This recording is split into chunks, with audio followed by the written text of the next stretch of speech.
ये जो जलवायु परिवर्तन हम लोग देख रहे हैं, इसका बड़ा कारण मानव होता है, ये हम जान रहे हैं। और उसमें सबसे बड़ा कारण चल रहा है इस समय ये वैश्विक युद्ध। कहीं ना कहीं हम लोग वर्ल्ड वॉर 3 की तरफ जा रहे हैं। देख पा रहे हो क्या? कल रात में फिर से ईरान और इजराइल आमने सामने हुए। अभी तक ईरान जिससे टकरा रहा था वो छोटे देश थे, समझ लो। अगर आप समझेंगे तो ये फिलिस्तीन के यहाँ एक उनका एक वो था, क्या था, हमास। एक छोटा सा आतंकी संगठन था, छोटा नहीं है बहरहाल, बड़ा है, बड़ा आतंकी संगठन है, लेकिन वो एक छोटा सा देश और छोटे आतंकी संगठन थे। इस बार जिससे भिड़ गया है ये, बहरहाल बीच में ईरान ने एक बार हमला किया था हिजबुल्लाह के समर्थन में, लेकिन इस बार ईरान और इजराइल आमने सामने हो गए हैं। और यहाँ बड़ा खतरा है, क्योंकि पहला युद्ध जो आपने देखा होगा उसमें रसिया और यूक्रेन आमने सामने हुए थे। यूक्रेन छोटा सा देश, यानी रसिया के आगे उसकी कोई औकात नहीं, यानी हम उसको युद्ध ना माने। तो कोई छोटा देश बड़े देश से लड़ते उसको युद्ध हम क्यों माने? जैसे भारत पाकिस्तान का हो रहा था, 2 दिन में पाकिस्तान का कोई सपोर्ट न करता तो पाकिस्तान 2 दिन में खत्म हो जाता। तो इसको भी युद्ध का दर्जा देना थोड़ा, अरे है तो युद्ध ही, कहेंगे तो युद्ध ही डिप्लोमेटिक तरीके से, लेकिन हम उसको युद्ध ना मानते कि कोई बड़ा सा आदमी हो और उससे कोई छोटी चींटी जाके टकरा जाए, कहे हम युद्ध लड़ रहे हैं। तो युद्ध नहीं है। यही था अभी तक इजराइल और हमास के साथ, क्योंकि इजराइल ताकतवर देश है भाई। लेकिन कल रात में जो घटना घटी है और ये हम लोग जो ये बेझेल रहे हैं भाई, इतनी गर्मी, जलवायु परिवर्तन, ये सब कौन उत्तरदायी है इसके लिए? हम ही लोग तो उत्तरदायी हैं। और ये वैश्विक युद्ध की तरफ जा रहा है भाई। अगर इजराइल और ईरान आमने सामने हुए, बहरहाल हो चुके हैं, कल रात में हो चुके, और आमने सामने होने का मतलब है कि बहुत ताकतवर देश ईरान भी है और पर्याप्त ताकतवर देश। इजराइल के बारे में तो कुछ बताना ही नहीं है, इजराइल तो अखंड ताकतवर देश है ना। और अगर ऐसा हुआ तो अब समर्थन में उतरने वाले 2 देश, तो अमेरिका उतरेगा इजराइल के समर्थन में। जो घटना हमने 1939 और 1914 में देखी है, संभव है कि ये फिर से पनप जाए। यानी अमेरिका उतरेगा इजराइल के समर्थन में और रसिया उतरेगा ईरान के समर्थन में। ये लगभग तय है। जो अभी तक जो न्यूज हम लोगों ने देखी, जो आशंका जताई जा रही है, उसमें ये तो कंफर्म हो चुका है कि चाइना ईरान के समर्थन में है। और आपको पता है यही विश्व की बड़ी ताकतें हैं। और अगर ये सब आमने सामने हुई तो विश्व युद्ध एकदम तय है। तीसरा विश्व युद्ध एकदम तुम्हारे सामने खड़ा है। और इसमें नुकसान सबसे ज्यादा जो होता है वो किसका होता है? क्लाइमेट का हो जाता है ना। अरे कल की अगर देखें तो लगभग 200-250-300 मिसाइलें इजराइल ने दागी, उतनी ही मिसाइलें लगभग ईरान ने दागी। दोनों का डिफेंस सिस्टम तगड़ा है, तो 2-4 मिसाइलें गिर रही हैं भाई। ईरान का भी डिफेंस सिस्टम बहुत तगड़ा है, उसका भी डिफेंस सिस्टम बहुत तगड़ा है, तो मिसाइलें तो कम गिर रही हैं, लेकिन नुकसान तो हो ही रहा है। अगर वातावरण में भी तुम कह रहे हो कि हम उसको मार दे रहे हैं, हमने कहा कि हमारा जो एयर डिफेंस सिस्टम है उसने ऊपर ही मार दिया। अरे ऊपर जो मार रहे हो वो भाई इतना बारूद और इतना वो सब वायुमंडलों में तो डाल रहे हो, और वायुमंडल में डाल रहे हो तो सीधी सी बात है किसको इफेक्ट दे रहे हो? तुमने अभी कल देखा, मैं चर्चा कर रहा था कि वो जो अपने यहाँ वायुयान क्रैश हुआ, लगभग 1000 डिग्री सेंटीग्रेड तक तुरंत टेम्परेचर हो गया था। जैसे वो दगा, जैसे वो ब्लास्ट हुआ, लगभग 1000 डिग्री सेंटीग्रेड टेम्परेचर हो गया था। 1000 डिग्री सेंटीग्रेड पे पानी की एक बूंद बचेगी? तुमको चाहिए बारिश, बारिश कहां से होगी? ऊपर से होगी। ऊपर पानी स्टोर ही रहेगा, वही तो बारिश कराएगा। अरे वो फ्रिज वाला नहीं, बूंद के रूप में, बूंद के रूप में यानी बादल के रूप में। अब बादल के रूप में वो स्टोर कब हुआ था? जब यहां से उड़ के गया था, वहां ठंडा हुआ था, तब स्टोर हुआ था ना, तभी तो।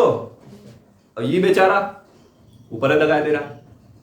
ये डिफेंस सिस्टम क्या करता है? हवा में मिसाइल मार, तो जहां मारेगा वहां टेम्परेचर भाई 1000 डिग्री सेंटीग्रेड तो तुरंत होने की तो कंफर्म संभावना है। और 1-2 नहीं मार रहे हैं, एक दिन में 400-400, 500-500 मारे जा रहे हैं ऊपर, तो आसपास के टेम्परेचर को हवा दे रहे हैं, जैसे ये भाई साहब दे रहे हैं। ये सब वातावरण प्रदूषण है। इनको लगता है ये नवाबी करते हुए जा रहे हैं, ये बिल्कुल नहीं है ना। ये दो प्रदूषण फैलाता है, एक तो वायु प्रदूषण, दूसरा ध्वनि प्रदूषण है ना। कभी कभी आप बगल से साइकिल चलाते हुए गुजरेंगे, एक आध बुलेट निकल जाए तो लगता है कि भी बुढ़े उड्ढे हो तो को प्रेशर बन जाए दिमाग पे। इतने भयानक ये ध्वनि प्रदूषण फैलाता है। और वो भी सुपरसोनिक जेट होते हैं, एक एकदम, एक तो आवाज उनकी प्लस इतना ज्यादा बारूद, सारा एकदम मारे हैं, एकदम वातावरण में ध्वस्त करके रख दिए। तो ये कहीं ना कहीं जो हम ये लोग झेल रहे हैं, इसके बड़े उत्तरदायी कारण हम ही हैं। हम दिमाग से तो बहुत ज्यादा ताकतवर हो गए हैं, लेकिन वातावरण के साथ खाली खिलवाड़ होता जा रहा है। तुमको लग रहा है कि बारिश होगी, तो अगर युद्ध होगा तो बारिश नहीं होगी। हाँ मान के चलो भाई, अगर तुम युद्ध तो होगा, बारिश हो जाएगी। और युद्ध तो होगा, बारिश हो चाहे ना हो, क्योंकि अब पहली बार वैश्विक पटल पर दो बड़े देश फिर से आमने सामने हुए हैं। तो जब बड़े देश आमने सामने होते हैं तो सबसे बड़ी तो विभत्स बात ये होती है कि मध्यस्थता करने वाला कोई नहीं बचता है। सर पहले इसकी आशंका जताई गई क्योंकि इसमें हाँ ये तो है, ये तो ये तय था ना, क्योंकि ताकतें जिस हिसाब, भाई कोई भी आदमी, दुनिया का कोई व्यक्ति हो, चाहे देश हो, चाहे कोई संगठन हो, यदि वो हथियार बना रहा है तो एकमात्र उद्देश्य से। तुम पिस्टल क्यों खरीदोगे भाई? तुमको जब आशंका लगेगी कि आगे जरूरत पड़ सकती है तुम्हें तो पिस्टल लगा के चलोगे। नहीं, हम लोग क्या पिस्टल लेके चलेंगे भाई? काल के लिए अरे भौकाल का क्या मतलब है? तुमको जरूरत है तभी खरीदोगे। भौकाल के लिए कोई 100 परमाणु बम नहीं बनाता है। समझ रहे हो? कोई भौकाल के लिए 100 परमाणु बम नहीं बनाता है। कोई भौकाल के लिए S-400 नहीं लगाता है अपने ऊपर। कोई भौकाल के लिए S-500 ऊपर नहीं लगाता है। उसको पता है कि आज नहीं तो कल, कल नहीं तो परसों होना है भाई। जैसे वो अभी बीच में जो पाकिस्तान वाला वो था, वो कह नहीं था हम अपने पाव पाव भर के एटम बम इसलिए नहीं बना के रखे हैं सजाने के लिए। उसने धमकी दी थी ना भारत को, ये जो पाव पाव भर के रखे हैं वो सजाने के लिए नहीं रखे हैं। तो सजाने का क्या सेंस है? कोई आदमी हथियार अगर बना रहा है और हथियार खरीद रहा है, हथियार का संग्रहण कर रहा है, तो किस लिए कर रहा है? उसको पता है कि आगे युद्ध तय है। और जब भी अभी जब आप और पीछे चलेंगे, हम लोग तो वास्तव में हम लोग समाजशास्त्र के स्टूडेंट हैं। हम लोग इस बात को समझते हैं, साइंस इसको नहीं समझता। वो साइंस के पास दिमाग नहीं होता, इस बात को समझिएगा। साइंस के पास विचार करने का दिमाग नहीं होता। साइंस केवल इन्वेंशन करना जानता है। इसको समझिएगा। कैसे समझना है? जैसे जब आप बहुत बड़े होंगे, जब आप शिक्षण शास्त्र वगैरह पढ़ेंगे, तो आप जान पाएंगे कि हर अलग अलग प्रकार का ब्रेन होता है। साइंटिस्ट का ब्रेन अलग होता है, मानवतावादी का ब्रेन अलग होता है, आर्टिस्ट का ब्रेन अलग होता है, सिंगर का ब्रेन अलग होता है। सबका ब्रेन अलग अलग होता है। जैसे मेरे जैसे आदमी का ब्रेन अलग होता है, क्योंकि हम ज्यादातर इन सब चीजों पर चर्चा करते हैं। आदमी सोचने का तरीका अलग होता है। तो जो समाजशास्त्री आदमी होता है, उसका सोचने का तरीका डिफरेंस होता है। वो क्या देखता है? आप समझिएगा कि विश्व की कोई बढ़िया अर्थव्यवस्था या बढ़िया सभ्यता के बारे में आप सोचिए, और सोचिए जब ये सभ्यताएं अपने विकास के चरम पे पहुंचती हैं, तब इनका ध्वंस शुरू हो जाता है। कुछ समय पीछे जाइए और एक शब्द याद कीजिए, मैं नाम ले रहा हूं, रोम। सुना है? और वैश्विक इतिहास में इसको पढ़ेंगे, रोमन एम्पायर। समझ पा रहे हैं? पढ़ा होगा।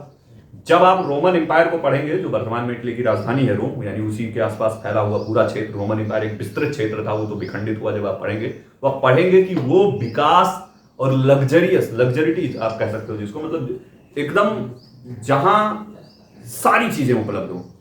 लग्जरियस लाइफ का मतलब क्या? जहां आपके उपभोग की सारी चीजें पर्याप्त मात्रा में उपलब्ध हो और आप उसका यूज अच्छे से कर सके। तो जब आप पहुंचेंगे रोमन एम्पायर को, जब आप पढ़ेंगे तो आप जान पाएंगे कि एकदम विकास की चरमोत्कर्ष पे था वो, चरम अवस्था पे पहुंच चुका था। मतलब सब कुछ उपलब्ध, हर आदमी के पास सारी चीजें उपलब्ध। हम लोग क्यों लड़ रहे हैं, यहाँ क्यों काम कर रहे हैं? क्योंकि मैंने आपको जब केमिस्ट्री पढ़ाता हूं तो मैं क्या बताता हूं आपको, सारे तत्व क्या पाना चाहते हैं? किसकी स्थिति? हीलियम, नियॉन, आर्गन, ग्रेफॉन, जीनान, रेडन, इनकी स्थिति पाना चाहते हैं ना? क्यों? क्योंकि हर आदमी चाहता है कि मैं काम करूं ताकि आगे सुखी रह सकूं। यही तो, यानी हम भविष्य में ढूंढ रहे हैं लग्जरी, यानी अच्छा खाना, अच्छा पहनना, अच्छा सम्मान, अच्छा कपड़ा, अच्छा गाड़ी, ये तो ढूंढ रहे हो, इसीलिए तो काम कर रहे हो। और जब ये सब मिल जाता है, तो जब तुम्हारे पास ये सब हो जाएगा, तब क्या करोगे? तो जानते हो क्या करोगे? जो ईरान और इजराइल कर रहा है। तब सभ्यताएं नष्ट होना शुरू होती हैं, तब सभ्यताएं लड़ना शुरू करती हैं, तब एक दूसरे की बराबरी या एक दूसरे की जो भी करो, जब तक आप भाई भाई खूब मेहनत कर रहे हो तब तक आप खूब साथ होते हो। और जहां दोनों के पास बराबर पैसा, तहां छोटी सी जमीन के लिए 10 बिस्तर के लिए दोनों एक दूसरे को मारने तैयार हो जाते हो। और तब तक कोई उसको नहीं देखता जब तक सफल नहीं हुए होते हो। बताओ सच ना बोल रहा हूं तो? ऐसा देखा होगा आपने ना, दोनों भाई जब तक खूब मेहनत करके कमा रहे होते, आगे बढ़ रहे होते, तब तक दोनों ना लड़ते कि हाँ 10 बिस्तर हमें चाहिए, कहे अच्छा तू करो, कहे अच्छा तू करो। और जब दोनों के पास बड़ी बड़ी बिल्डिंगें खड़ी हो जाएगी बराबर में, दोनों नंबर एक की कार से चलने लगेंगे, तो झगड़ा किसका होगा? 10 बिस्तर का। उस पे अधिकार चाहते हैं वो, उस पे फिलिस्तीन यरूशलेम पे, इजराइल यरूशलेम पे, सब अधिकार के लिए लड़ गए। और ईरान काहे लड़ रहा है पता नहीं। तो अब ये देश आमने सामने होंगे तो ये किसको? वैश्विक तबाही तो ला रहा है भाई। हम ये यहाँ घर भी बैठ के झेल रहे हैं, काम कोई और कर रहा है, हमारी क्या गलती है? तुम्हारी कौन सी गलती है? तुम तो अभी ठीक से आंख नहीं खोले हो, तुम्हारी क्या गलती है? लेकिन भुगत तो तुम भी रहो ना भाई, उनके पर्यावरण प्रदूषण से भुगत तो तुम भी रहो। तुम अपने भाई समझाया करो, बीच में ना आया करे, समझे? समझाओ उसको, नहीं जाओगे समझाने? सर जी आपका स्टूडेंट है, आप ये वातावरण है जो क्लाइमेट चेंज हम देख रहे हैं, इसका सबसे बड़ा उत्तरदायी कारण ये है। और कहीं ना कहीं हम वैश्विक युद्ध की तरफ बढ़ रहे हैं, इसको समझिए आप।